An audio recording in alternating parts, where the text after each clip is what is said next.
Sometimes, man, you just get to where I can't figure this out. Like, help me out. I'm trying to understand, dude, what the hell is going on? So that's the name of this partnership. You tell me. You tell me. You tell me. You tell me. You tell me. You tell me. I mean, I tell you what, dude, You tell me. I don't know a lot about a lot. You tell me. Somebody tell you that beat ain't slapping their line. Lying to You you. tell me. In denial. Live. That beat slapped hard, man. Yeah, for real. Hey, man, you know what it is. You know who it is. It's Tuesday. So that can only mean one thing. If the sun is set, it's time for You Tell Me with my man, Philip Dukes, a.k.a. Deuce the Scoop, and yours truly, Uncle Neely from the Pregame Network. You know how we do it and how we get it in. We ask each other's questions that we have no idea which question is coming, unprepped, unrehearsed, unreleased. And the other person has to say, hey, you tell me. If you're in the chat, check in. Let us know where you are checking in from. Dukes the Scoop.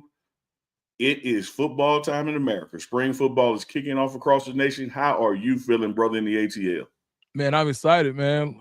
All my favorite teams playing. Colorado started today. Georgia started today.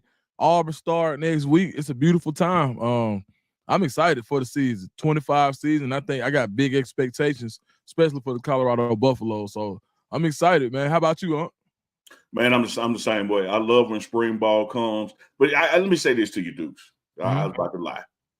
Spring ball is different now with the transfer portal. There used to be a time during spring ball, and maybe I'm telling my age with all this gray hair, that, this was still going to be pretty much the team come August. Well, the way the world works now, spring ball is just for spring ball. It really all starts over after the spring games, because when those portals opens up, you got about 10 to 15, even more sometimes, depending on the school and the situation, that leave and get replaced. So it's really summer one, summer two, strength and conditioning, and then fall camp that you really get to see what you're going to have that fall. But, man, I love the nuances of spring ball, competing for positions, competing for playing time, who's getting in the playbook the most, da-da-da-da-da. I love it. Yeah, and then Colorado is in a really good position being in the Big 12 as one of the big dogs in the Big 12, because all these the SEC has a rule where in the spring you can't transfer from SEC to SEC. So they're going to be guys who don't like where they're going to be playing. They may not like how they're being treated. They're going to jump. They are going to jump in the portal, and they won't be able to go from Georgia to Auburn. They won't be able to go from Auburn to Arkansas or things of that nature. So that makes Colorado an even more attractive situation when you think about guys who have that level of that cachet of playing ability, that type of those type of traits. Colorado looks to be one of those players that they could jump in the spring portal, make a real splash. So it's exciting. Yeah, I like that information, and I think that's true to form. I really do believe there will be some additions to this team, and in fact, you can't have additions without subtractions. I think as you go through spring ball and people really see where they stack up on the depth chart, and when you have a team that is deep as this and as talented as this, there may be a guy who's feeling like he's 3rd and 4 and could be 2 or 1 somewhere else. So, God bless him in those decisions. Ain't mad at him. But I do think there'll be some attrition. That door swings both ways. So you have some folks leaving and some folks coming. But either way, like you said, Colorado is a great place to be. Hey, Deuce Scoop, man, you know what it is. It is time for You Tell Me. I'm going to kick this first one off to you. Let's go to the NFL. Go to the quarterback positions. Once again, another one has just landed on his feet. 9 lives. Daniel Jones has signed with the Colts. I think it was 1 year, 14 mil, something like that. You tell me, Dukes, is this an insurance policy for the Colts, or is he coming in to really compete against Anthony Richardson? I think it's a bit of both. You want Anthony Richardson to win the job, but you have somebody who can at least play serviceable football if you build a team around them. I think they're going to do everything they can to make sure that their first round pick does well. And at this point, thank you, Cam. At this point, Anthony Richardson hasn't solidified himself as the guy. Last year left a lot to be desired when it comes to being able to handle yourself in a public setting by leaving the game and saying, "Oh, I was just tired." He got killed in the media for that, right? Mm-hmm. So I think this is one of those things where he hasn't proven that he's going to take the reins completely. Now I do believe that Anthony Richardson, this is the year that he gets over the hump, but they got a high level, not quite a Justin Fields, but they got somebody who could come in. He's not being paid like a true backup, not a $6 million, $7 million. They got a $13, $14 million guy backing you up. So at that, and by keeping that investment where it is, you're able to build around. So you don't have the huge salary of your starter because Anthony Richardson is still on a rookie contract. So you bring in a guy who isn't going to bomb your salary cap. And so now you're able to build a team up around. You got wide receivers. You got one of the best running backs in the league. You lost one of the best offensive linemen, so you're going to have to replace him. And then you want to start to build up that defense, which I think they will start to do. You tell me, what do you think? Insurance policy, or is he truly a backup? I'm gonna go 60-40. I'm like you. I think it's split to me. I think it's a business decision. Like a good neighbor, Daniel Jones is their kind of vibe. Don't want to have him, but hey, look what we're getting if we do. Because I do think this from a performance base.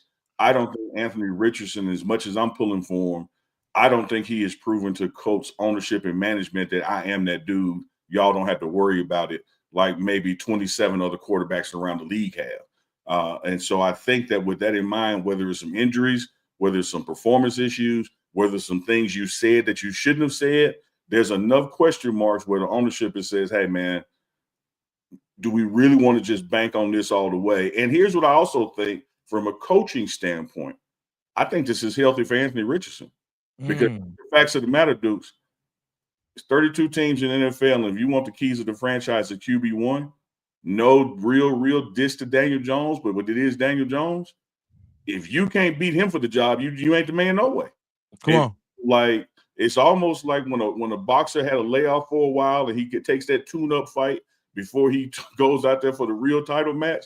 Like, dog, if you say you want the title shot, but if you can't win the tune-up fight convincingly, you're really not that dude. So for this situation, I don't think Anthony Richardson should be even looking over his shoulder.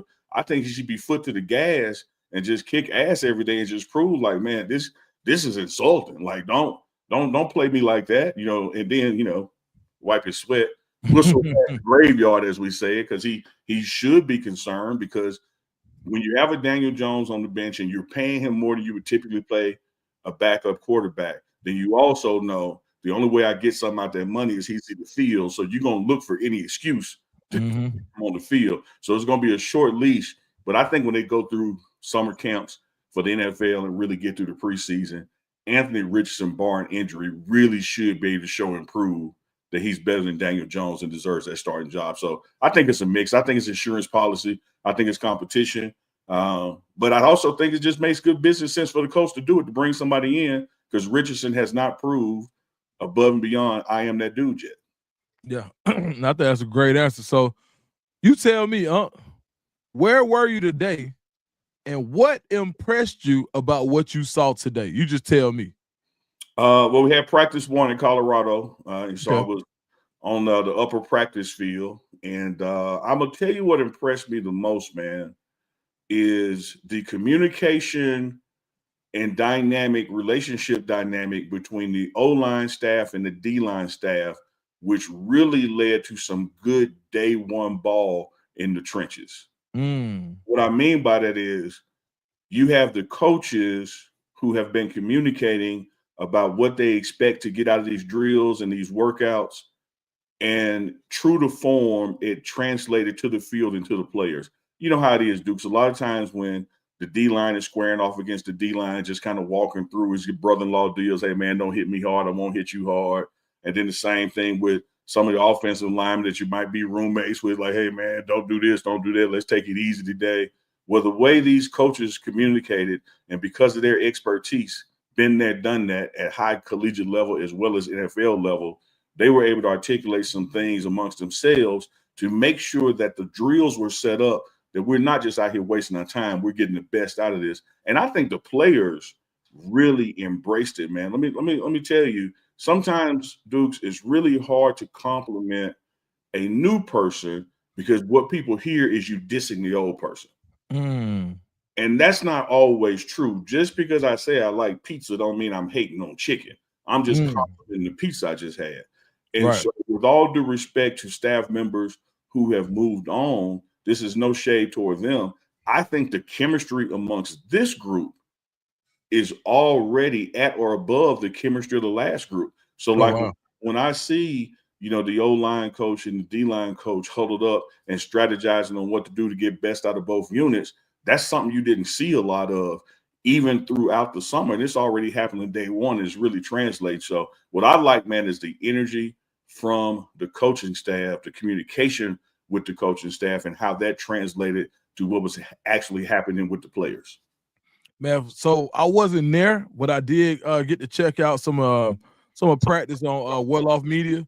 And what I did see there, what I liked seeing Caden Salter and Julian Lewis taking reps right behind each other from day one. Yeah. Like, show that competition, like everything that they do is going to be a competition. And it didn't look like like a tense competition. It looked like we're both bringing our skills to the table and we're going to show what we can do. And you're able to see them. And I don't know if this was like, and they were individual drills. So of course it didn't seem like it was a game time situation, which is going to be the determining factor. But the intangibles are how do you run every drill? How are the receivers responding to you? Where are you putting the ball when you're not in a game time situation or when you're not in a quote unquote live period? So seeing those guys back to back and seeing and just from the clips that I saw, the accuracy was there with both players today. So I think that's really exciting. That's one of the things that I was most excited about seeing today on the first day of spring practice in Colorado. Yeah, let me say this, man. Hats off to both of them. They warm up together, and so even though they know they're competing for the same job, there's no visible animosity in the process. When they take their reps, they take their reps seriously. Salter has some just phenomenal accuracy down the field, man.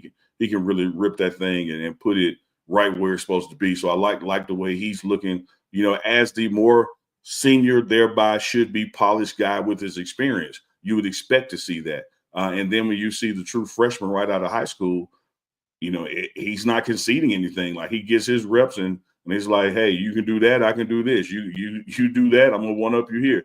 And so it's going to be an interesting quarterback battle. When Coach Prime popped in on the morning run yesterday, we asked him about it. And, he's even excited about it because you win no matter what. Like, whichever one of these guys get this job he's a phenomenal quarterback. And then look at the insurance policy you have behind it, no matter who gets the nod. So wonderful process. Looking forward to practice 2 on Thursday, and then practice 3 will be Saturday. And then next week we'll go to a Monday, Wednesday, and Friday format. So 2 more practices this week, man. We'll see how it goes. All right. So go ahead. No, it's on you. I was gonna say, ain't nothing. I don't have no choice but to just do it, Dukes. The man being Big Dog Chico, done put his face up on the graphic. So I gotta ask an A-Rod question. Like he done put the man on the screen. Like we show up to work. You're like, hey, what that dude doing here? So I gotta ask this. Right. A better fit for success, and I want to be clear when I say fit for success. I'm talking about both parties, right? The player and the organization. Do you see the Steelers or stay with the Jets or some other giant, whatever? What is the best fit for A-Rod and the organization right now? You tell me. Man, the best fit for A-Rod would probably be.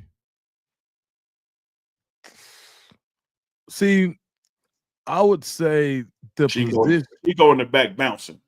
Okay, yeah. Hey, don't tell it. Chico would probably say Jaden Daniels need to get cut for A-Rod.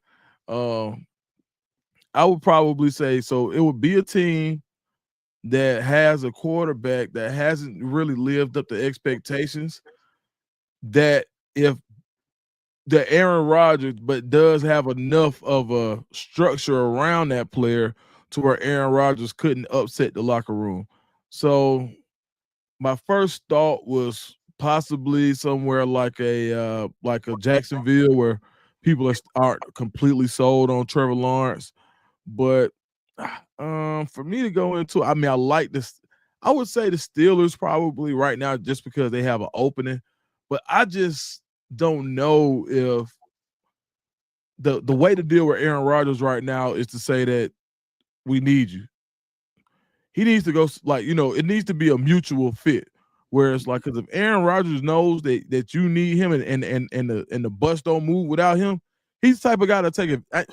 He's shown himself in the past to say, hey, take it or leave it, but you're getting A-Rod. You know, it'd be a great fit for Aaron Rodgers, the New Orleans Saints. For him to go down there, Derek Carr has missed. He hasn't torn it up by any means.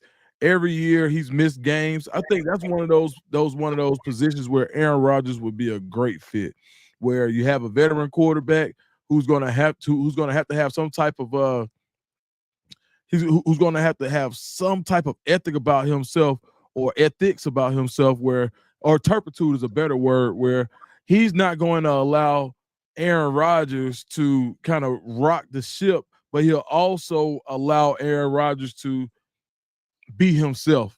And I think Aaron Rodgers is a very complex case.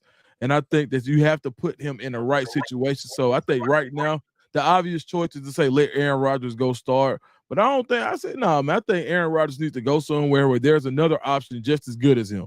So I'll go with that. I like that, man. I like the way you divide it up, because if you just took the 30,000 foot view and you name a team like Jacksonville, that makes sense. But then when you peel back the layers and say, okay, let me just deal with the teams that have a QB need right now, that list gets small. And I think you articulated spot on. The last thing you want to happen is for A-Rod to know you absolutely need him, because that's when A-Rod ass showed in, So based on that, Dukes, I'm going to tell you why I'm going to go with the Steelers. Okay. I love your example with the Saints. I'm going to tell you why I'm going to go with the Steelers. The Saints, with the new coaching staff coming in, haven't proven yet that they have an organizational strength like the Steelers have. Tomlin ain't up with that. Right. Like you may come in and got the leverage because we need you, but I will go to the third string quarterback and lose a couple games before I put up with that. Right. And with the Steelers organization, and let me tell you this, I'm no Steelers fan. I'm a Cowboy, so no love for them. Right. So this is sincere football I'm speaking. I think the way the Rooney family has just, whoever the head coach is with the Steelers, has made it just be known this is their team. And like no one has done it better in the history of this modern day football, if you will. You look at Tomlin and the lack of a losing record and everything he's done with the organization. When you go to work there, play there, you understand Mike has the final say in what happens in this locker room on the field. That's the kind of environment that really could check A-Rod into some shape as far as being a team player, and maybe get a serviceable, 2 years out of him. Who knows? But I'm going to go with the Steelers just because of the strength of Mike Tomlin. I like that answer. Before we go a little further, got a couple of super chats walked in. Double blessed twin mommy $9.99. Appreciate that super chat. Congratulations to Uncle Neely and Big Dog Chico and Dukes for being featured on Shannon Sharp Show Nightcap, the morning run. Appreciate it. I want to clear something up. That was not the morning run. That was Uncle Chico, if I'm not mistaken, right?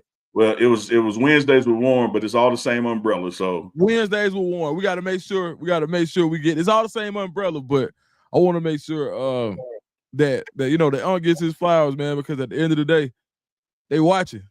You can't say now. There is nothing else we can say that we like. They watching. They watching. You know how they watching? Because they used it.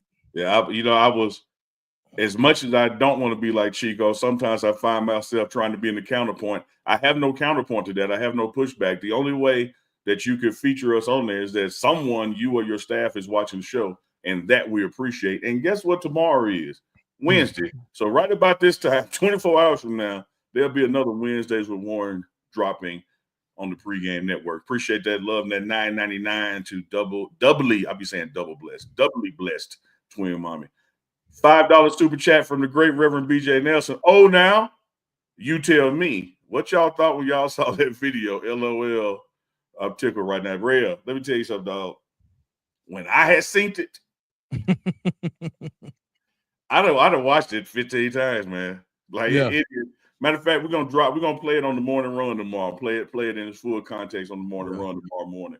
I think we're going at 11 Mountain, so that's 1 p.m. Eastern, Dukes, tomorrow for the morning run. So, so y'all will see it tomorrow. But Big Dog Chico and myself gave Rev BJ Nelson a challenge that he wouldn't use now from the pulpit, and I'd be doggone damn if he didn't do it. Man, I didn't even know what was going on. You tell me, Deuce, what you thought when you saw Rev BJ Nelson. I said, man, I sure wish my mama was here to see this. I know she didn't expect me to make church like this. I said, man, I'm tripping. I put, man, as soon as shout out to Goonsville. Goonsville had clipped it up and sent it to me. And then I put it on my story. And when I tell you the views on my story just start going crazy, because people like, dude, what them folks got? Hey, is that a real church? Like, yeah, they ain't no skit. That's real. Like, so hey man, I want to give a big shout out to Rev BJ Nelson because when I put in my quote was if I want anybody to spread my name anywhere, it's in the church. So I appreciate that. Absolutely. And Reverend BJ Nelson on the side conversation, please spread more Big Dog Chico name. He needs it. We'll tell you that story on another day. We all need it, man. We all need it. We all need some it. people need a little bit more. Hold on. Who is on? It's on me? I hit you with the A-Rod, so yes, on you. Okay, cool. I'm going to follow up with the A-Rod, right? Mm-hmm. All right, so with Justin Fields being a $20 million guy. Yeah. All right, let's say Sam Darnold was a $40 million guy. Mm-hmm. Where should A-Rod be? If you are a team, let's say you the Steelers, where do you pay A-Rod? He ain't getting 40. Okay. He ain't getting 40. I'm willing to, after a thorough physical in the workout, which I know is going to hurt his ego, but I need to know he's completely healed because let's be honest, when he came back fast after that surgery, it's not like he had a great season. Right. I know he wanted to say the line and the receivers and all that, but they brought in his main receiver and nothing changed. I don't know that he's completely healthy, even for an A-Rod. And when you have players like a A-Rod, LeBron, or Jordan, or whoever, sometimes them at 85% is better than some people's 110. I get that, but I'm not convinced he's completely healthy. So there's no way I'm going to the 40 end until I know that. But based on just of what he could do, I'll drop 25 on it. I like that. Yeah, I'll drop 25 on it. Yeah, but no way the first numbers are 3 or higher. No way. Yeah, I think he's in line with the Justin Fields, right?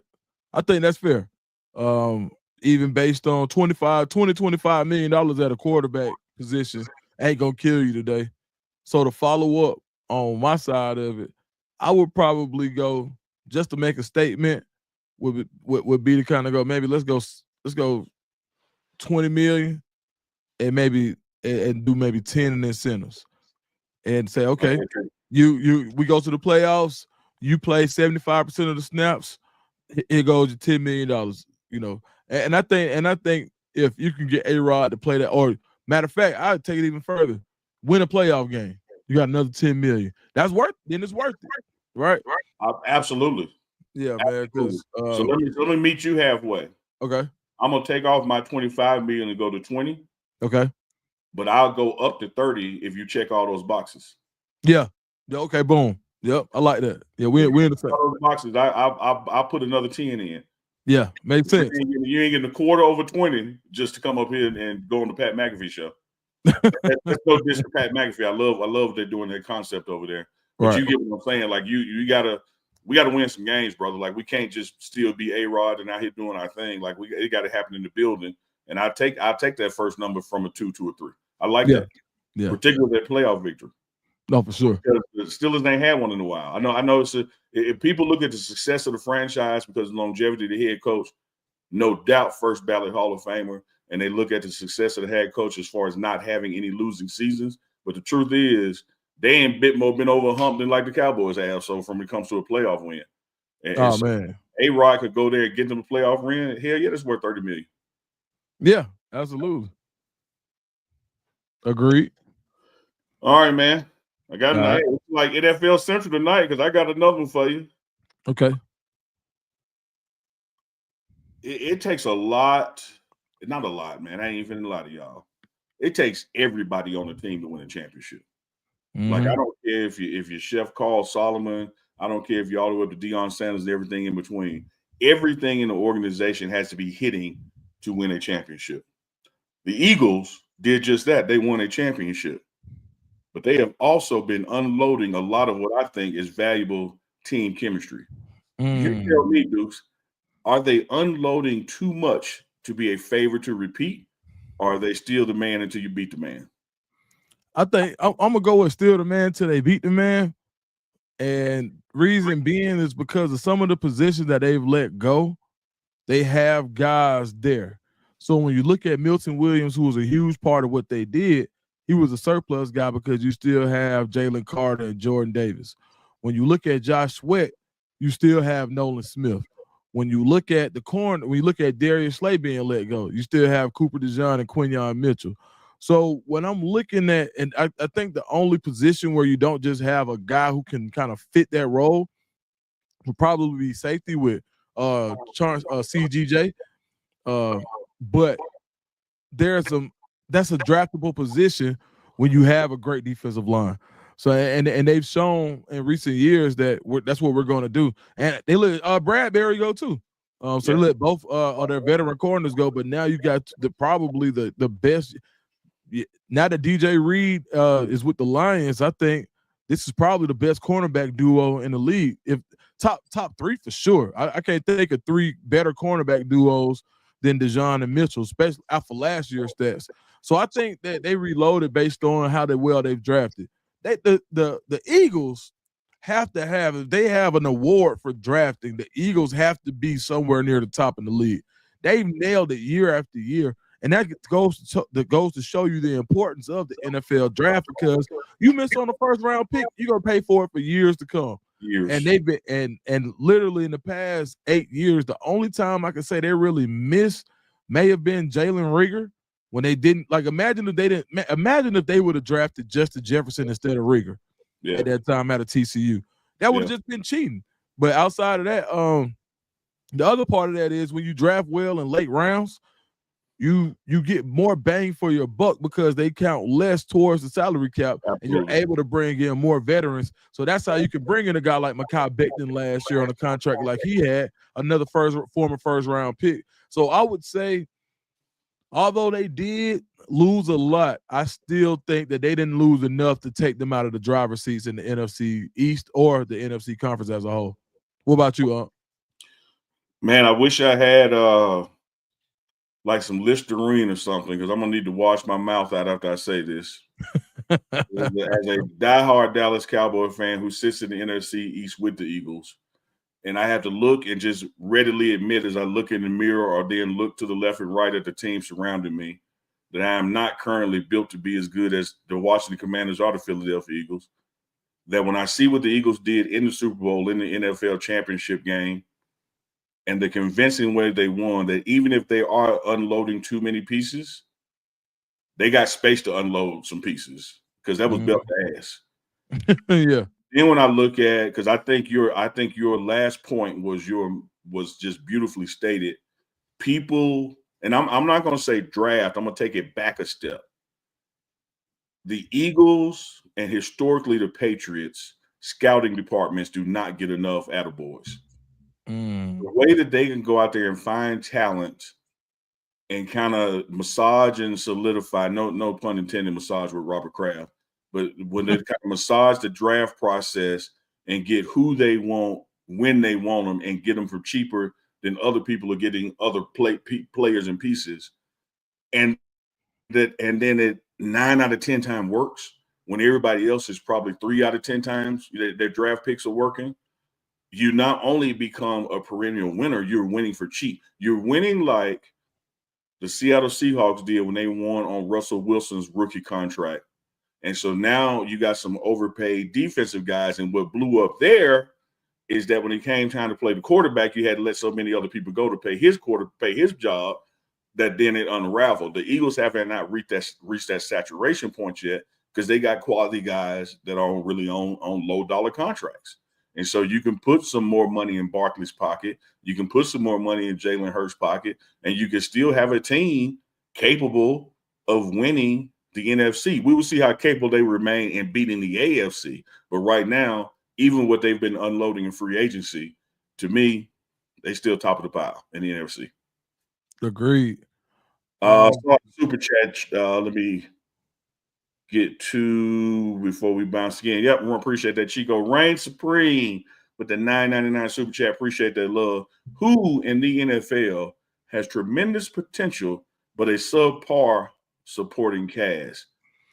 I'll take that one real quick, Dukes. Even though he remained there and got the most money ever for a non-quarterback, the Browns hadn't got better. All they did was just keep Myles Garrett. Like he doesn't have any help on the offensive side of the ball, the locker room, the water boy, the popcorn man.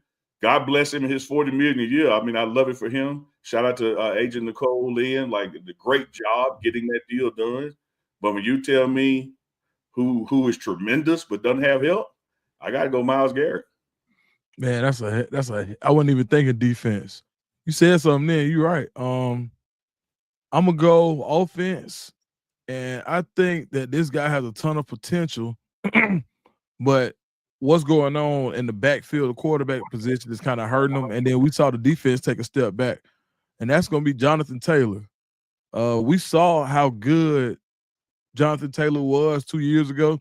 And at the time, there was talk about him being the best back in the league. Well, he gets injured, regresses a little bit, and you look at the entire roster. Even with Anthony Richardson, you would think that the RPO was going to help him, but Anthony Richardson gets hurt. Season is pretty much a wash. But when you look at what Saquon Barkley was able to do in Philadelphia, when all he had to do was do his job. He didn't have to go and be Superman. There was a line in front of him. They couldn't drop an extra safety in the box because the quarterback was making sure that they got beat, that they were making people pay for dropping 8 in the box. And then on the outside, you probably have maybe a top 3 wide receiver duo and A.J. Brown and Devontae Smith. The only one maybe Justin Jefferson and Addison and Jamar Chase and Higgins, but just the top 3 wide receiver combination on the outside. That team was set up for Saquon Barkley, and they were getting out in front of people to the point where they were able to give him more carries down the stretch. So I think Jonathan Taylor, let's say, what happens? How good do the Chiefs get if you add Jonathan Taylor to that team? Or, you think about the teams who have good. How good would the Cowboys have been last year with Jonathan Taylor? So I think how good would we have been with Derrick Henry? Come on. You feel me? So yeah, I think Jonathan Taylor is a guy who really could stand to see some more talent being brought in around him, especially and that could all change if Anthony Richardson gets it together for sure. I like that. Let's go one more from the chat, not a super chat, but I did see it. One thing that helps us with the super chat not only financially supports the program and what we do, the way the screen lights up, we make sure we always see those because they come highlighted. So when you want it read for sure, make sure you do the super chat. But that's the one I was talking about right there, Chico. Kevin Dorsey, you tell me, do you all think the potential teams that may draft Shedeur has changed after this free agency period? Dukes, I took the last one. You go first on that one. I think the only team that would probably beat out on Shedeur after free agency would be the Seahawks. And I don't think they were never in, but I think the Raiders are still in. I think the Giants are still in. I think the Browns are still in. I think the Jets, even with Justin Fields, are still in. So I would venture to say no. The only team that I think that made a move that would prohibit them from getting a Shedeur Sanders would be the Seahawks. What about you, Aunt? Yeah, I don't want to frame this as a disagreement with that position, but I'm looking at it from the opposite pole of it. I think some of the things that did shake out in this draft, and I'm not attributing this directly to Shedeur, but just the position. I think this free agency period and where quarterbacks, veteran QBs are landing, I think it just about has put the Browns in a position they have to pick a quarterback. Now, who that quarterback is, who knows? But I think that this time 6 weeks ago, they could have gone with anything because, like we just articulated, hell, their needs are so vast. Right. Right now, you got somebody picking in front of you. I just think like that, like damn, they got to go QB now. Like if they're gonna have a chance to get some spark in their life, they got to go QB. But then I will be in total agreement with what you just said. Everybody else is kind of still where they are, even if they got somebody. Because what happened is I look behind you with your dirty birds up. Falcons did that deal last year. It just changed the landscape of how GMs and owners are gonna think. That Right. I don't have to just because I have a quarterback not draft one. Right. Absolutely. Absolutely. And so even if the Raiders and Jets and everybody else continue to pick up free agent quarterbacks, it really has no impact on drafting for the future. Man, no, you said a lot for sure. All right, Gerard says the monetization on. Hey, yeah, I'm just gonna hit you there. He said only thing he didn't do was put you tell me in front of it, Chico. I'll tell you. Hey, I'm gonna switch gears a little bit here. Do that. We have a little fun. So both of us are wrestling aficionados. So I'm gonna say this, aficionado, excuse me. You tell me, if you had to pick one wrestler to come in and in their heyday, in their prime, to come in and fire up your favorite team, on Cowboys, Buffaloes, whoever, who would you bring in to give the pregame speech to fire up your team? I got to give you two names. Okay. Because I got to give you my name, but then I have to understand the target audience this generation. Okay. No one would have got me going like the way Ric Flair used to run his mouth. Man. With the limousine riding, jet plane flying, wheeling, dealing, kiss stealing. Like, I'm having a hard time keeping these Gators down. Like, down. But I think this new era, the Rock's mic skills, man. I don't care if it was babyface Rock or heel Rock. When Rock get on the mic, man. Yeah. No one can diss the opponent like the Rock had. Right. Now, yeah. I'm finna throw the third one, Dukes. You asked me before I got thrown. Go ahead. Before you even get to the mic, nobody charged up the crowd and popped like when that damn glass break. And Stone Cold and them jean shorts come walking down that ramp. What? That break take it to another level, man. Oh man, when Stone Cold had the what chant, that was the best thing in wrestling I've seen in a long time. What? Yeah. You gonna let these one of these home games, we gotta do that pregame when Coach Prime is speaking and see how long before he throws us out. Like when he says it, we gonna go, what? Man, Stone Cold. About to play Georgia Tech. What? We gonna go out here win this game. What? Yeah, Stone Cold. He went in with that one, man. I think if I had to pick anybody, man, if I couldn't pick Ric Flair and I couldn't pick Stone Cold or The Rock, I would probably go Dusty Rhodes, man.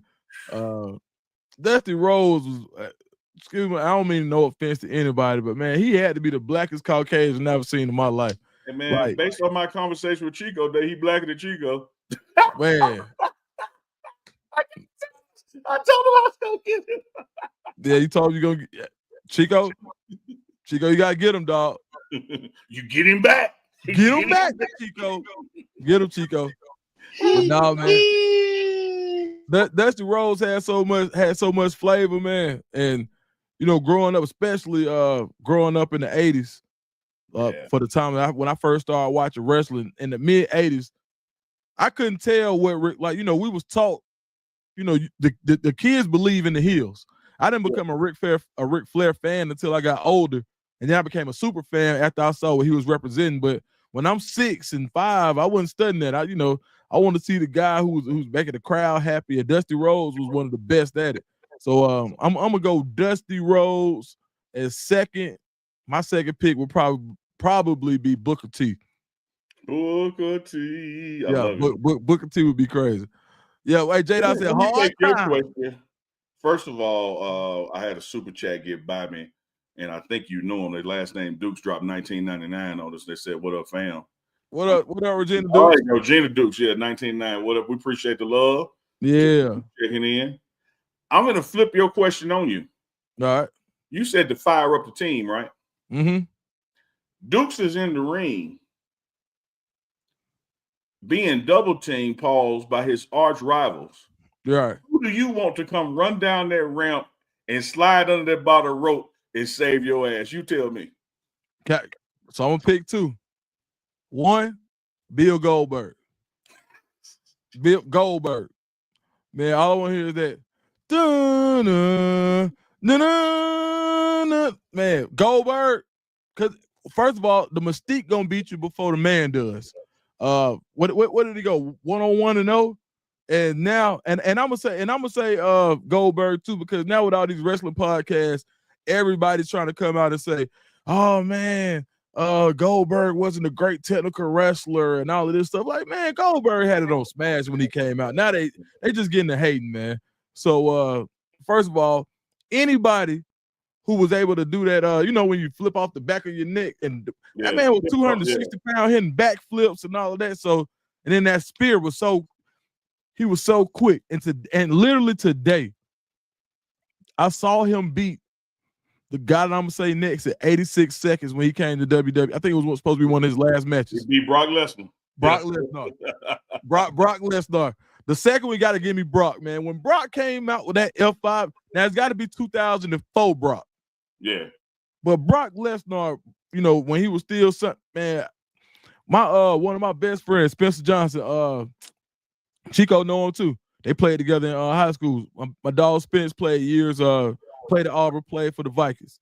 And so at the time, when he first got to the Vikings, Brock Lesnar had tried out for the Vikings. I don't know if y'all remember when Brock Lesnar went and got an NFL tryout.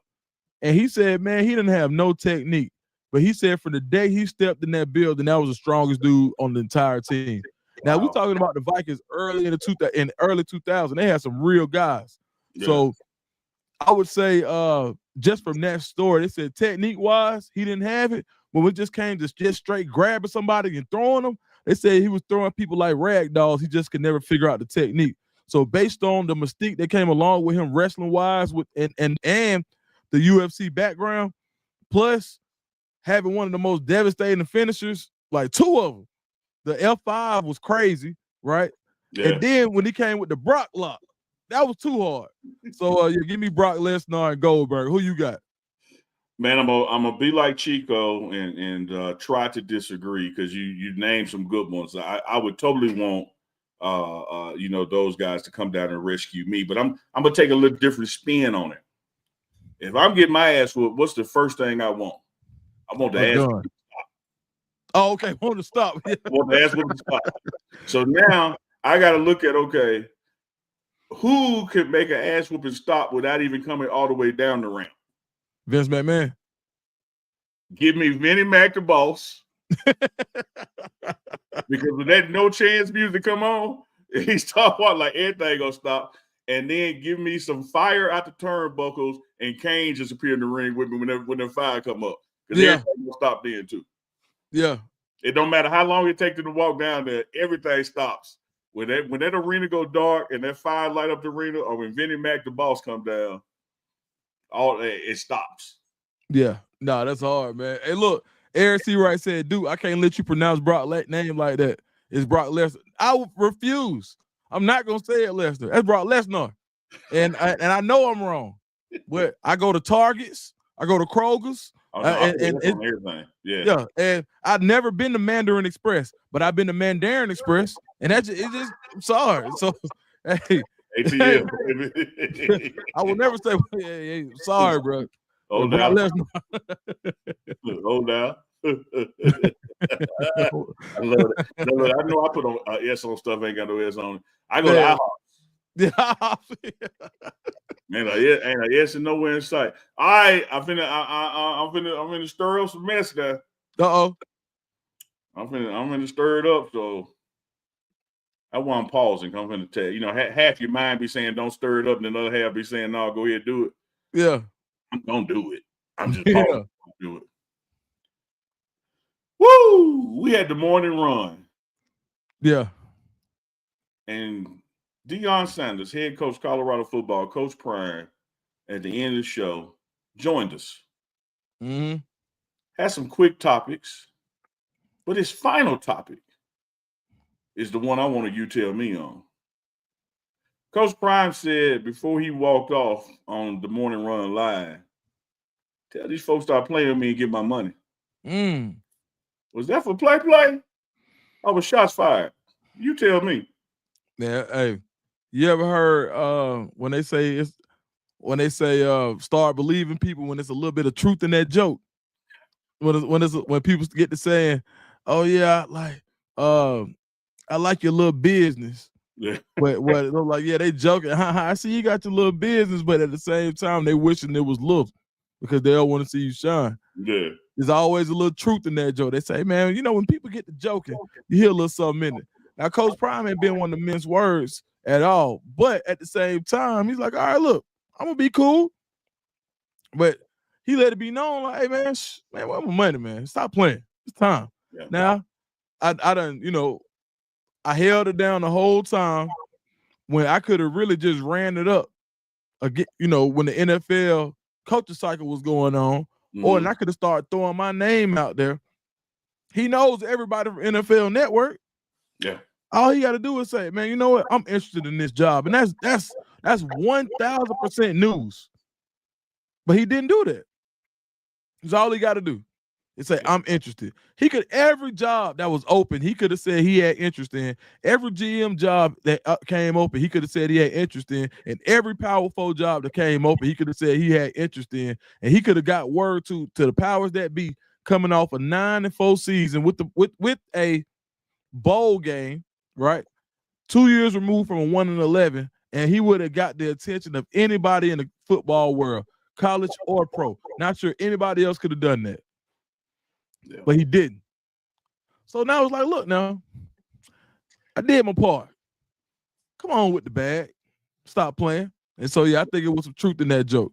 And you know better than anybody. Because and just to keep it a buck, had you not been there, we wouldn't have got that exclusive yesterday. So you tell me, was that how much of that statement was joke and how much of it was 1,000% pay me? 70 pay me, 30 joke. Okay. You know how you talked about there's some truth in all the humor? Mm-hmm. Same thing could be said when a person been drinking, but Coach Prime don't drink. So he is of a sober mind 24 hours a day, 7 days a week, 365. Something that I can't say. Right. You can catch me in a moment. Neely might not be of sober mind. Right. You know, it can happen on a Saturday that's a payday weekend or JSU homecoming. Like I will get there. Right. But he don't do that. So when he's talking from sober thought. Right. And you better believe for him to say that in that situation, that is something that has not just been on his mind, is in the back of his mind. It is a reality for him.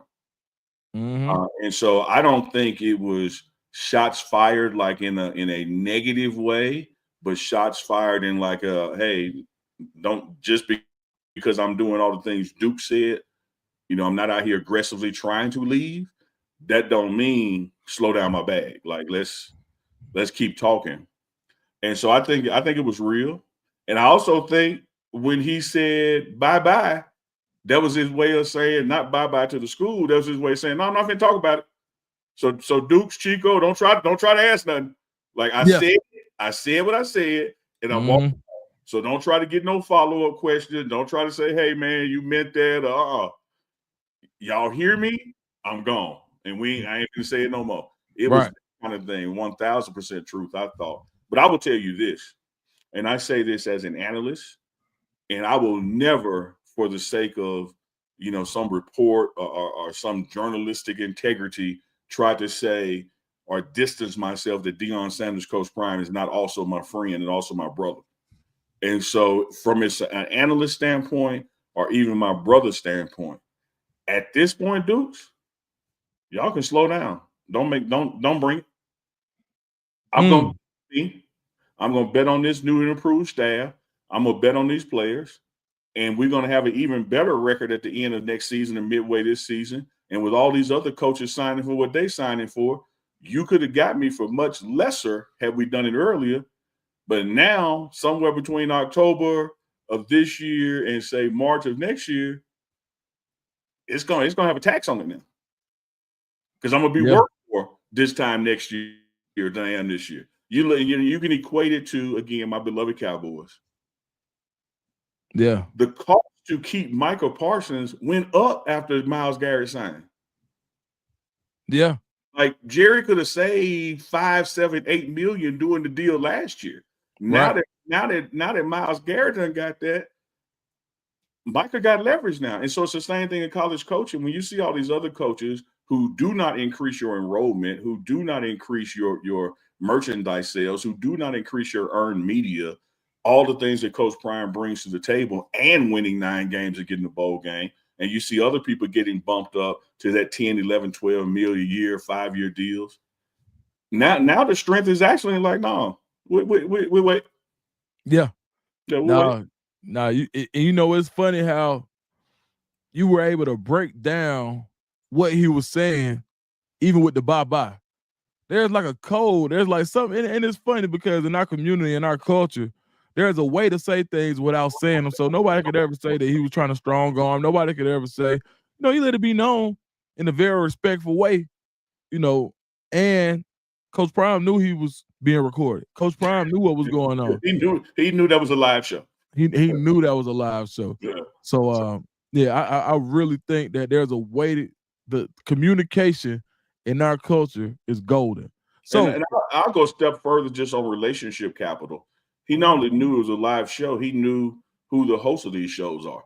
Mm-hmm. He could have very well said that same thing. He could have sent a text to Rich Eisen and said, "Hey man, have me on your next segment. I got something to say." Yeah. And he said that with us, to us, emphasis on us. Yeah, he did. Like and that's again of sober mind. That wasn't like at the club in the parking lot and I'm saying, man, one more mofo bumped me with his own. Like, no, it wasn't no bravado. It was like, hey, I'm looking forward to this season. We're off to a good start, man. The weather is great. Love being here. Man, by the way, man, like it was. And then he ended it with bye-bye. But again, that wasn't like a bye-bye to this situation. That was like, we can discuss this. You heard me. I said it. I'm out. Yeah. All right, I got one for you. Speaking of communication, in our culture, in our community, sometimes you can just look at initials and find out what somebody's trying to say. So I'm gonna bring something up. Hey, Chico, put this on the screen. What I just typed in here. Uh-oh. All right, so this is we're gonna look at this acronym. This is a saying that happens in the South at your grandmama's house in the summer.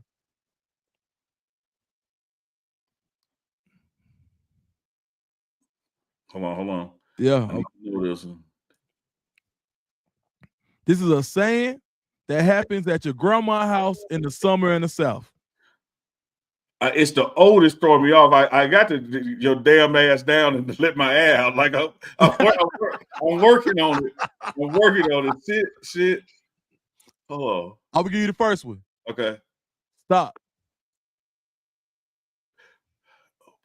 Stop opening. Stop. Oh, I know this one, Dukes. I know this one. Okay. I'm feeling chat. See if y'all can help him out, chat. Stop. And you said opening. Yeah.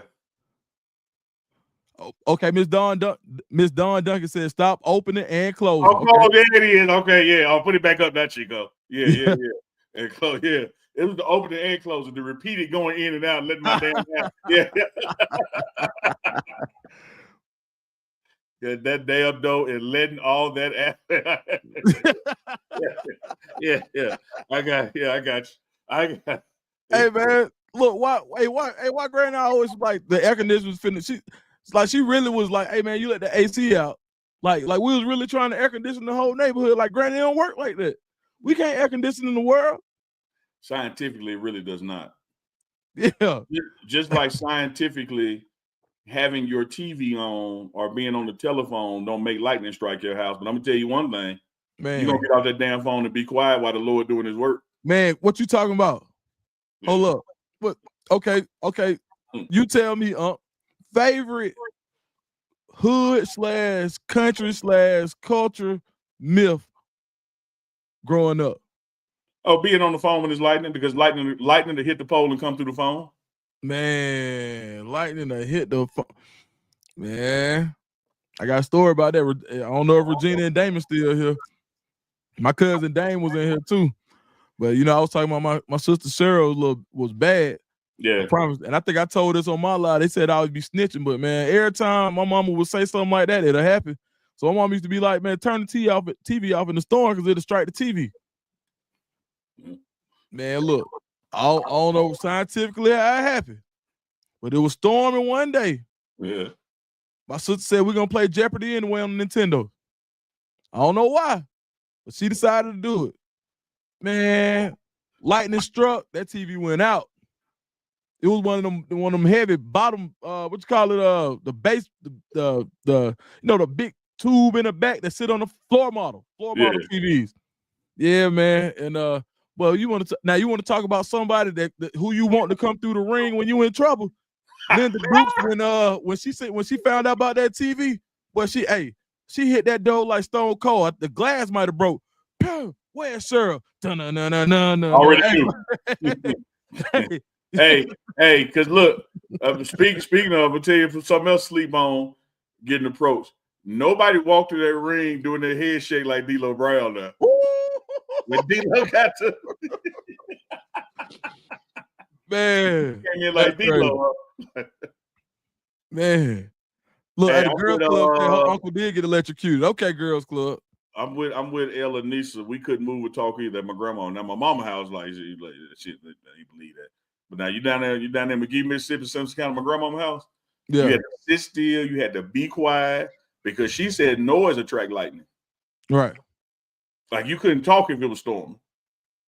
Man, I'll tell you one thing. You want to get fussed at? Be talking while Aunt Tiny doing them cakes. When she made the caramel cakes. Don't make that cake fall. Oh yeah. You better not be talking. Ain't no way. I tell you the one I ain't never really get. Man, it was raining and sunny at the same time. The devil beating his wife. Because she burned the bread. So why that make it rain? I guess she was crying, but it was still hot. I don't know. But I didn't know if the sun was down there, it was raining, the devil was beating his wife. I just try to figure out what crazy broad married the devil. That's what I wanted to know. I ain't never get that one. Like, I used to go along with it. That was one of the ones, but I always, that must be beating his wife. To the people saying, if you sweep my feet, also remember, if you step on the back of my heel, you got to put the X on my back. And if somebody laying on the floor and you step over them, they're not going to grow no more. Man. Unless you step back. Well, they said, hey, don't buy no man no shoes. He gonna walk out your life.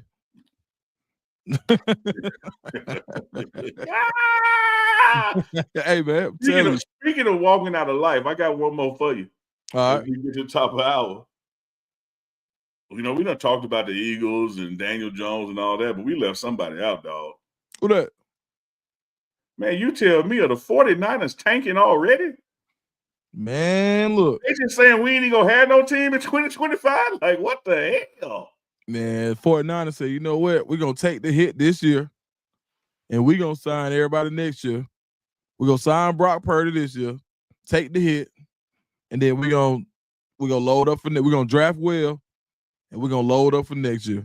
It's Kyle Shanahan. They look like a business in West Jackson is going out, and everything must go. They letting everything go. Man. Kyle Shanahan said that if we're gonna miss the playoffs and still be cash strapped, I'm gonna tell you what's gonna tell the story. What they do with Christian McCaffrey, that's gonna tell the story. If they let Christian McCaffrey go, when he's probably, if he ain't the highest paid running back, he's probably top 2. Well, he ain't no more. He's got to be top 3.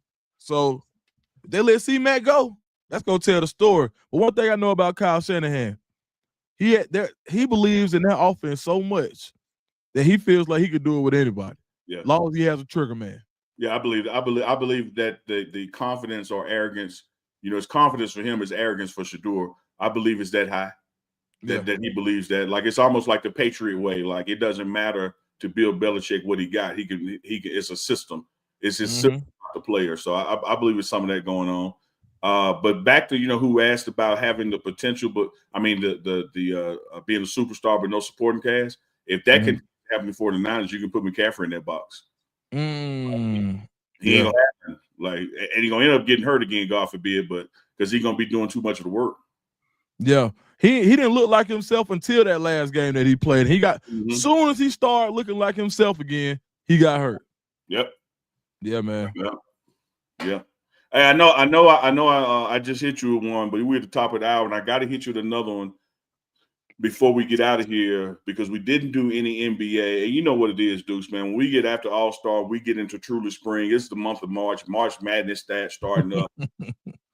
The basketball world really starts revving up the MVP talk. You tell me, Deuce the Scoop, if we had to give the award out tonight for MVP in the NBA, who gets it? SGA. Like gotta give it to SGA this year, man. Like, he's filling up the stat sheet on all three levels, points. He's damn near averaging a triple-double, and the way that he's getting it, I think the amount of 40-point games that he's had this season, and the way and that they're first in the conference. Yeah. So I just think his resume is too strong for him not to get that MVP this year. Now, do I think they're the best team and to go the furthest? I don't. Do I think that they have the potential to? Serious. Yeah, they do. So I think SGA has got to be the guy. Do I trust them? Like, I'll say this. They defend well enough for them to give Boston a run for their money, but I still think Boston is probably the best team. But as far as MVP, you got to give it to SGA. Yeah. I like that. So, like, if I took random stabs at it, just being rational, in no particular order, SGA, Jokic, LeBron, Mitchell, Cleveland, and Tatum is one of those five, right? And then I look at what SGA, I look at Jokic's individual numbers, and it's like, it's otherworldly, particularly at 30-20-20 he did. But then when I look at what SGA is doing and they're up by 11 games in March, at the end of the day, it's about winning. And he's not doing it individually. His team is winning. And so I'm with you. I think if the vote was tonight, you would have to write SGA on your ballot. I want to give another NBA shout out. And then I want to mention something that Yvette Porter said. She out of Memphis, so that's Dirty South too. 5 years ago tonight, the NBA said, wait, stop, pause. We're not playing no games. Nobody knew why. We didn't know COVID, Corona was coming. And like that was literally 5 years ago tonight when the NBA was the first to say, everybody get out the arena. And what reminded me of that, Yvette Porter says that my left hand has been itching and that means some money coming in. So, Dukes, they had this live press conference. And, we play by it and everything. They had this live press conference because the casinos in Mississippi were closed. And this dude sent in a question that said, when the boat go open back up, my grandma's hand itch. Yeah, that's real though. Man, look, my granny ain't play, boy. Especially on the numbers. Granny said you got to do it. Them numbers. Like, look, let me ask you this. Yeah. Where did your folks get their numbers from? See, my granny had number books and she used to read Ziggy. Oh man, they got them from anywhere random, whatever made sense. Whatever could convince my dad it was gonna hit. That's what he believed. Yeah. Like man, he could be somewhere and look at the clock and it's 3:11. Remind me 3:11. Like, man, that ain't got nothing to do with nothing, man. Lord ain't trying to tell you what the number is. hey, no cap. My grandma used to the Ziggy, the comic. Yeah, I know you're talking about looking with the nose hanging over the wall. Man, that you had to find the number in Ziggy. So, the number in Ziggy. So we'd sit there and be trying to find the number and play the street, man. So we lived in that, like in the summertime, I go up to Nashville. So we played every lottery, but we mainly played the Chicago lottery. Yeah. But so of course you playing the Chicago lottery from Nashville. That means you had the number man. So the number man, hey man, let me tell you something. Ain't nothing funnier than the way that how my grandma used to cuss out the number man. But the funniest thing in the world, but Granny played so many numbers that you couldn't miss. Had to go over there. So you're gonna take whatever abuse came with it. Miss Bunnies. Yeah. Hey man, shout out to Granny, man, up there too, man. But yeah, shout out to Granny the numbers. And shout out to people who wouldn't just pick their numbers a straight way. They also say also combo me. So that means whichever way these numbers hit, I'm in 93, 9, 3, 39. I want all of them that got a 9 and 3 and the combo me. Yeah, let me get that 914 straight box with the combo. Yeah, man. Let me put 49 cents on that one and a little extra right here. Now, trust me, if it ain't nothing me and my family know how to do is play them numbers. And when Georgia got the lottery, boy, stop. I ain't gonna never forget, man. I used to be I had a streak where I hit the number about 2 days. I was the most popular person in my entire family. Everybody was calling. Philip done hit the number a couple of nights. What? Boy, shit, boy. I might have been about 10. Barbecue and Philip out. We're going to look. Every day I'm thinking I got a special gift now. I'm like 916. 273. Yeah, that ran out fast, man. So I don't play the number now. Yeah, I feel you, Daddy. We're at the top of the hour on this Tuesday night, 5 minutes after You Tell Me, another episode, which is yours truly, Uncle Neely, and of course, Philip Dukes, a.k.a. Dukes the Scoop. We will be back in the building. The building is YouTube tomorrow morning. That's if you Mountain Time or further west with the morning run. So it's going to be 11 a.m. Mountain. That's about 1 p.m. on the East Coast, noon Central. Big Dog Chico will be with us then. You know what we do. You know how we close it out on You Tell Me every Tuesday night. Philip Dukes the Scoop has the last word with some positivity that he's preaching to the people. You got it, Dukes. Man, that's what I'm going to tell you. For anybody who's going through something, just remember, you cannot make an omelet without breaking the eggs first. So what that means is, for the finished product, it may be a couple of things that have to get broken on the way for you to get there. So don't cry over what was broken, but pay attention to the finished product. Man, Deuce don't never miss. He don't miss. Appreciate that, Vaughn Reynolds' best show. Appreciate everybody in the chat, particularly doubly blessed twin mommy for getting the likes up, because that's important to the algorithm. So on your way out, if you have not hit that like button, turn that notification bell on. Remember to support Deuce the Scoop channel as well as Big Dog Chico channel, all under the Pregame Network umbrella. We will see y'all tomorrow morning with the morning run. Live from Atlanta, Boulder, and Hawaii, and we out. Easky. Figure this out. Like help me out. I'm trying to understand, dude. What the hell is going on? So that's the name of this partnership. You tell me. You tell me. You tell me. You tell me. You tell me.